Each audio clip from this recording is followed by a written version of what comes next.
movies of 2018. And as always, as I say every year, as a disclaimer, I haven't seen every movie in the year, I never do. And this is not a review for the movies. I'm gonna give a quick synopsis as to why I chose it, but every movie on this list has a review by me. You can find it here on YouTube. Also this year, you might notice I cut back on the Awesome-tacular rating. That's because years prior, I started giving those things out and made it rain Awesome-taculars. And looking back a few times, admittedly, I'm like, I'd scale that back to buy it on Blu-ray. So I wanted to err on the side of caution this year. If I gave it Awesome-tacular, I wanted to mean it. And if I gave buy it on Blu-ray, who knows? At this point, maybe it's moved up to Awesome-tacular. Or maybe I put a buy it on Blu-ray above an Awesome-tacular just to blow some minds. We shall find out today. Before we get started, we're gonna start with number 10, of course. Number 10 is the hardest number on a top 10 list, isn't it? Because number 10 is the number. It's the placement that tells people, whether you mean it this way or not, it says I'm good enough to be on the list, but I'm not better than the other movies on the list. But by implication, I'm better than everything that didn't make the list. I don't know, 10's just hard for me. And also keep in mind, these movies on this list are not my opinion. No, they are the top 10 technically perfect, nay, flawless movies of 2018, starting with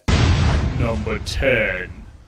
Starting the list at number 10, we have Upgrade. I really hope you guys still recognize sarcasm when you see it, like when you saw it about 10 seconds ago. I've been doing this for a while. If you don't know the gist of my channel and my taste, well, welcome. This is kind of the embodiment of it. Upgrade was a new spin on the revenge tale. I really dug it. I feel like it was the better version of Venom. I'm a longtime fan of The Outer Limits and The Twilight Zone, and this reminded me of a feature-length film version of an episode of The Outer Limits of The Twilight Zone. I really dug that, and I dug Upgrade.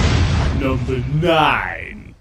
Coming in at number 9, we have Creed 2. I feel like there are two kinds of people in the world. People who prefer Rocky 2 to Rocky 1, and people who prefer Rocky 1 to Rocky 2. Maybe the same thing goes for Creed, I don't know. I feel like Creed 1 was a better film than Creed 2, but Creed 2 was a solid sequel. It was damn watchable. Everyone did a good job in the movie, and it's an interesting revenge tale, really. Revenge tale without the killing part. Well, actually, it started with a killing part, but still. Really love those Creed movies. They should stop at this point, though. No more Creed. Number 8. Next up, we have a movie that a lot of people were like, it's okay, it's pretty mediocre, and I was like, that was fucking awesome. Ralph Breaks the Internet, parentheses, Wreck-It Ralph 2. This movie spoke to me. Maybe it's because what I do for a living. I love the continuation of Ralph and Vanellope's friendship and story, and this movie made digs on YouTube, the YouTube model, the online space in general. Things I see a lot of, and they're really frustrating, but I was like, I'm so glad they addressed that. If you want to know how to make it big on YouTube, this movie is not wrong. The video game element, which I love so much in the first Wreck-It Ralph movie, kind of took a back seat in this movie to the main plot, and it didn't bother me. That's shocking to me. Number 7. Next, we have Searching. Searching was interesting. A movie basically filmed on Skype or a phone, little bit of Google Maps or Waze thrown in there. It's a missing persons movie told from the perspective that someone in that situation would really see it through. Maybe you're seeing it through the perspective of phones. Point is, this movie swung for the fences, trying something new. This was like the first time I ever saw a found footage movie where I was like, oh wow, that's interesting, that's new, it feels more real and alive. Because it's supposed to, granted, the found footage genre has been pounded into the dirt, but this gave a new spin on that. I hope movies don't take this premise and do it over and over and over again, which they will if given the opportunity. It was one of those movies I told people, I'm like, you totally need to see this movie. There's no way it was missing my top 10. Number 6. Next up, we have Spider-Man Into the Spider-Verse. Spider-Man Into the Spider-Verse wasn't my real introduction to Miles Morales. That was actually the PS4 game very recently. When I played it, I was like, oh wow, I'm interested in this kid. I didn't know much about him, but yeah, give me more. Into the Spider-Verse was more. And I walked out of that movie going, what have I been missing? Why haven't I known more about Miles Morales? I want to read more of his comic books now. This was a pure Spider-Man adventure, and I love the fact that they incorporated the Spider-Verse. I feel like you're never gonna see that in a live action movie. I don't know why. Oh, look at that. Animated Spider-Man is a really legit way to do Spider-Man. Kind of threw back to the 90s animation I really dug when they had Spider-Verse. Good news is, me being relatively new to Miles Morales' story and life, anything that people are like, oh, I know what's coming, I didn't see coming. If you're a Spider-Man fan, even if you don't know or care about Miles Morales, give him a shot. You will be hooked. Number 5. Avengers Infinity War was an experience. It was the culmination of the past 10 years of the MCU. I've been along for that entire ride. The first time I saw Iron Man, I was like, that was way better than it probably should have been. And after a 10-year cinematic build, the likes of which we have never seen before in our lifetime, and even before your lifetime, cinematic history itself. It's never had anything like the MCU building up to Avengers Infinity War. And I thought it was some great payoff. Granted, we still have Avengers Endgame. I'm not discounting that as what would be the final chapter. And even after that, they're gonna have more, so even final chapter doesn't mean final chapter. Point is, it was building up to Thanos. Thanos came, saw, conquered, owned the screen. There were other movies that might have hit me more emotionally, and we'll talk about them in a second. But for now, Avengers Infinity War. It built up to this, it led to this, and we had payoff with this. And for me, the movie was even better the second time I saw it, because the things that I was maybe expecting, maybe the things I didn't buy the first time, you let slide to just enjoy the ride. And I enjoyed the hell out of this ride. Number 4. Next up, we have A Star is Born. Yes, remember a second ago when I said other movies might have hit me on a more emotional level? This was that movie. Man, oh man, this movie was really good. Bradley Cooper is great in it. Lady Gaga's great in it. It's a great movie about a building relationship. It's a great movie about a building career. It's a great movie about the fall of a career. It's a great movie about not losing yourself to the Hollywood monster. It's a fucking real thing. I lived there for a year. It is. It's so easy to lose yourself. You gotta dip your toe in and fucking bail. And by the end, I was crying. Not ashamed to admit it. Number 3. Next is A Quiet Place. When you see the trailers to A Quiet Place, you're interested. And that's all you can go into this movie with is curiosity, because dialogue, not a big part of the trailer.